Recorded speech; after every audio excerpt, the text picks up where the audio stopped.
The potential disruptive impact of artificial intelligence has created some volatility in these markets recently. So, how should investors be approaching portfolio construction amid all this uncertainty? Joining us now to discuss is Jing Roy, VP Director and Portfolio Manager for Asset Allocation with TD Asset Management. Jing, great to have you back. Thanks for having me. We got a lot going on. We got a lot to plow through here. There's been a lot of volatility recently in the markets. What's behind all this? Well, the volatility index actually spiked by 7 percentage points. But what's unique here is that the S&P 500 index was mostly flat.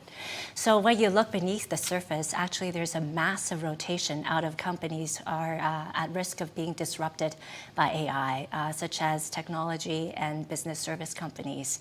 And that capital is rotating into old economy brick and mortar stocks because they have more predictable business models. To give you a sense of the magnitude, software companies actually were down 20% versus staples up 15%. So within the S&P 500 index, the dispersion in return is actually a 3 sigma event. So we will call this a tail event. In this environment, it's very, very constructive for stock pickers and good active managers versus investors holding a passive index tracker. So, this AI disruptive threat we're looking at right now, how should we be thinking about this risk? Well, this is really triggered by the release of Claude Cowork. So this agentic AI kind of operating system really called into question the longevity and the longer-term value of the business model for some of the companies. So investors are saying, okay, I'm paying less, I'm willing to pay less for each dollar of future profit to manage my downside risk. So in this context, I don't think the entire service industry will be replaced by the agentic AI software, but having AI as a credible alternative will actually erode the pricing power of the incumbents.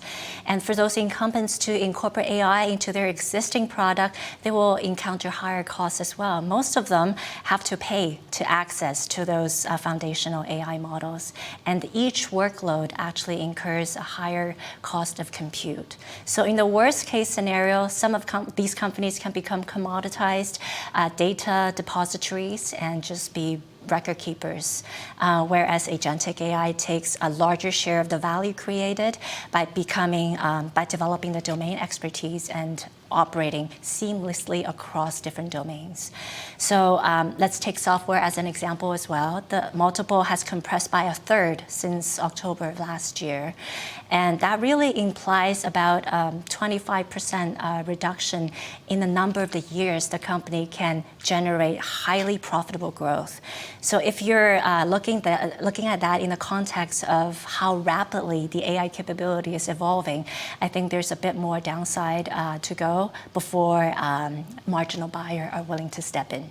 I think one thing that investors are having a hard time wrapping their head around with all this is that these moves have been very fast, they've been very reactionary, trying to figure out how it's all going to play out.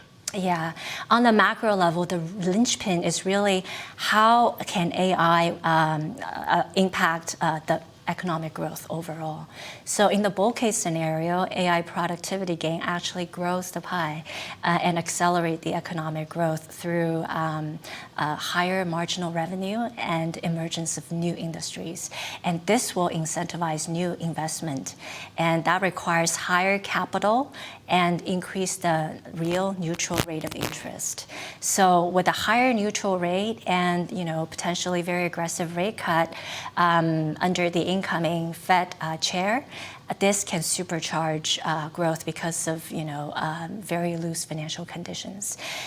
Inflation in this scenario might not increase because if AI productivity gain can massively increase the overall productive capacity in the economy to meet the higher aggregate demand, then inflation will be capped. So a lot of things have to work out very well for this bull case to materialize. On the flip side, in the bear case, even though we have the AI productivity gain, but the pricing power of the producers and workers are being eroded. So we are looking at a setup for deflationary spiral. In this context, and the central banks will be more willing to cut rates, but it will be more challenging for sovereigns looking to delever their sovereign balance sheet. All right, so there's some big scenarios. It's now I think in terms of like portfolio construction, how to sort of position yourself for these various outcomes. How can we do that? So I am personally leaning towards the more bullish scenarios. I assign a higher probability to that scenario, and there are three ways to position for that. First and foremost, overweight stocks versus bonds, because when economic growth is strong, it will ultimately translate to higher corporate profits, better risk sentiment, and higher share prices. In high growth scenarios, interest rate will go up, and that will lead to capital losses on bonds. The second point I would like to make is to stay diversified away from U.S. and technology and remain overweight quality cyclicals in the banking and industrial segments. And regionally, that means looking outside of the U.S. and into Canada, Japan for those more cyclical exposure in those regions. And finally is to add commodities into your portfolio. This is to position for a more capital-intensive growth coming from AI build-outs and fiscal stimulus, looking at infrastructure build-out and defense capability build-out. So all these can actually help with real economy, the real brick and mortar businesses, and also hedges against potentially dovish central bank policy mistakes, and also hedges against some of the geopolitical flare-ups in commodity producing regions.